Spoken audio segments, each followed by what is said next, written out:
A happy Saturday, and thank you for joining us in on the Cornerstone Sports Network. We're live here at the DeWitt Field where we've got the Cornerstone Golden Eagles taking on the Indiana Tech Warriors.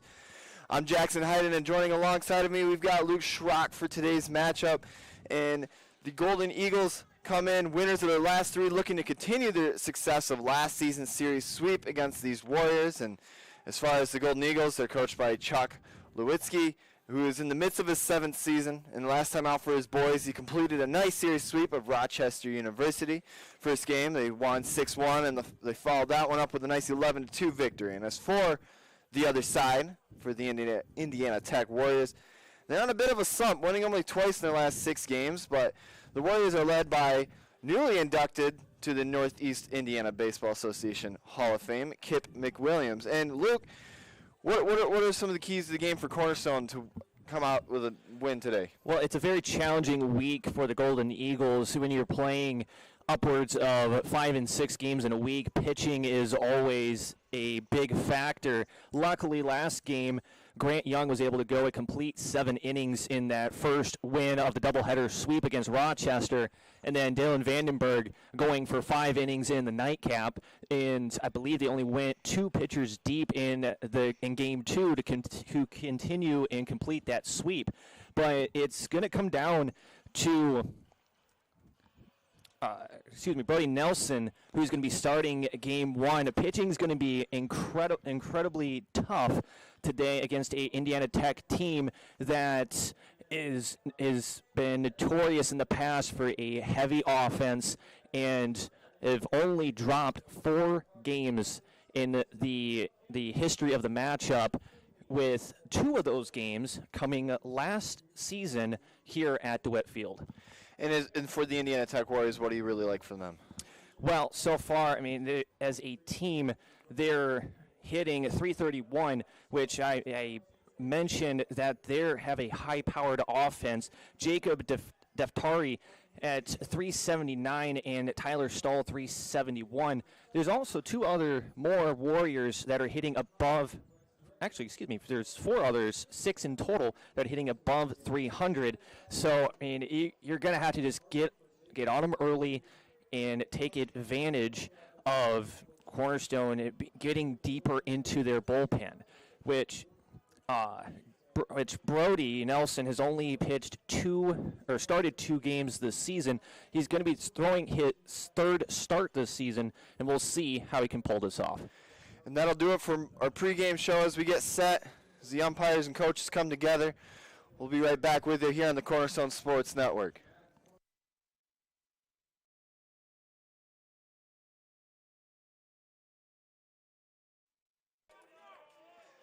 Lucas Vega strutting to the plate here in the bottom of the 7th. Couple of 1-2-3 innings for the Golden Eagles on defense. Looking to get more of what happened last inning.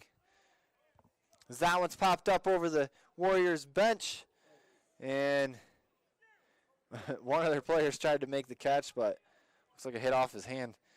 But that's going to be strike 1.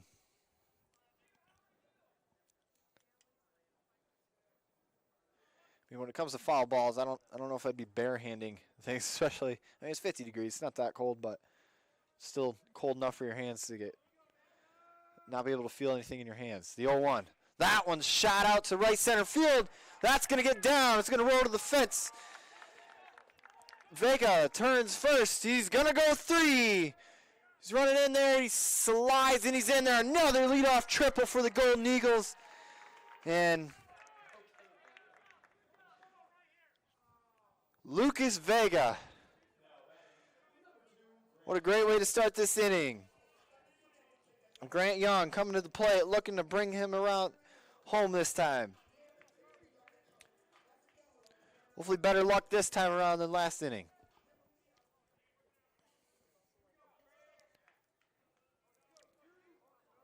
The first pitch from Myers. That one, slow curve, drops in there for strike 1.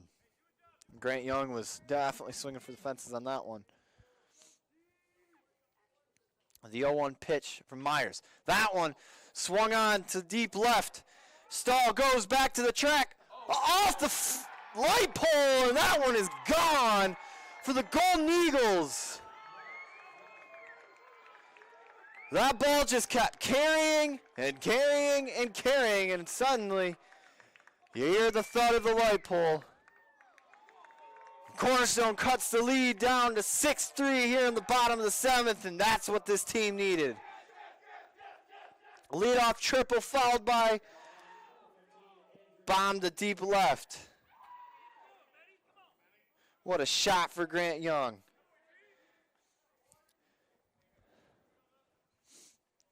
Andrew Menny standing back in there looking to continue this little rally they've started so far.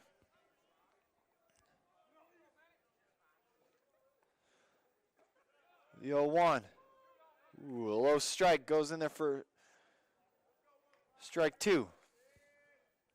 The 0-2 from Myers goes outside for ball 1.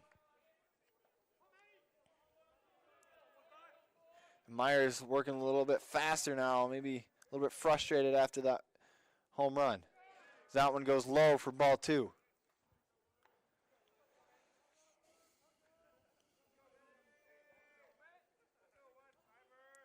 The 2-2.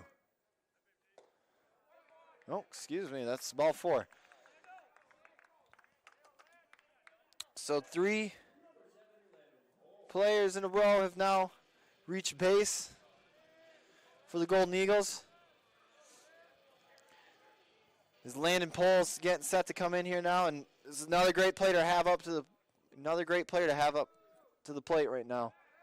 As they snap throw over, it goes by the glove of the first baseman Bates. And Menny's going to reach in second, so now Cornerstone's got another runner in scoring position with no outs and a power hitter up to the plate.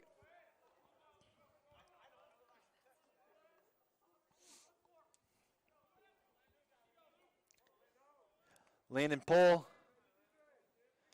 getting ready.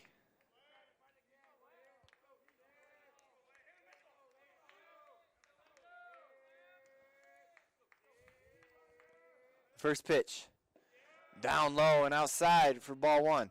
And ever since he's given up that home run, a lot of these pitches have been down and away in the dirt for Myers.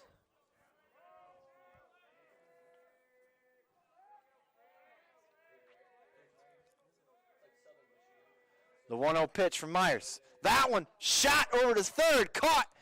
And they throw over to second, but he's going to get back in time. So another line shot to Mojica, and he's on his, waiting for it. Makes the catch, but thankfully this time there's no double play.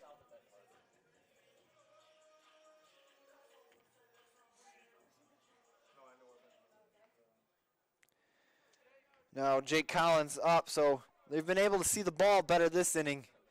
Hopefully it continues with Jake Collins with 1 out. First pitch, that's fouled back for ball 1. Cornerstone's been aggressive early on in the plate appearances. Need to continue with this. The 0-1 from Myers. That one's hit in the left field. And now the corner, and he bobbles the ball out in left field. This is going to score many. And just like that, Cornerstone is now down by 2 after a fielding error out in left field. Great hit by Collins to score many. And still with only 1 out. And now J.C. Salinas up to the plate.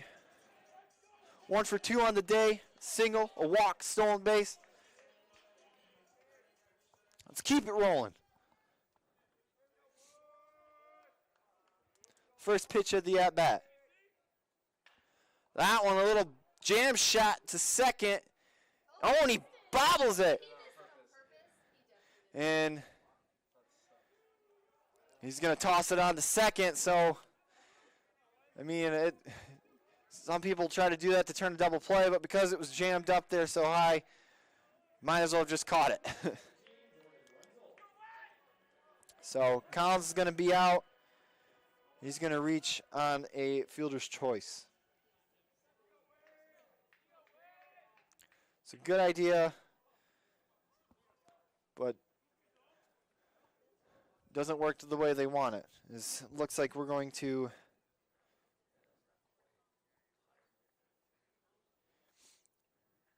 see a pitching change, and we'll be right back with the details of this new pitcher on Cornerstone Sports Network.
Spencer Stroll now on the mound for the Indiana Tech Warriors from Avon, Indiana. Transferred in from Purdue University, Fort Wayne. Graduate student for the Warriors. Lefty, southpaw. First pitch is in there for ball one. So now, maybe a little blast. You can tie this one. Jordan Wenzel. The 1-0. That one. Shot out to center. Patterson going back. Finds it. Makes the catch for out number 3. So 2 pitches for Strobel. Spencer Strobel. And gets out of this one. But most importantly, Cornerstone scores 3. Brings it in 6-4 as we head to the top of the 8th here on the Cornerstone Sports Network. The 2-1 from Miller. That one swung on. Stahl going over to his left. Dive. Lays out for it and makes the catch for out number 3. And what a play by Tyler Stahl. Great way to end this one. And Cornerstone just keeps finding ways to get out of these jam-filled innings. But as we head to the bottom of the 3rd inning, Cornerstone down 2-0 here on the Cornerstone Sports Network.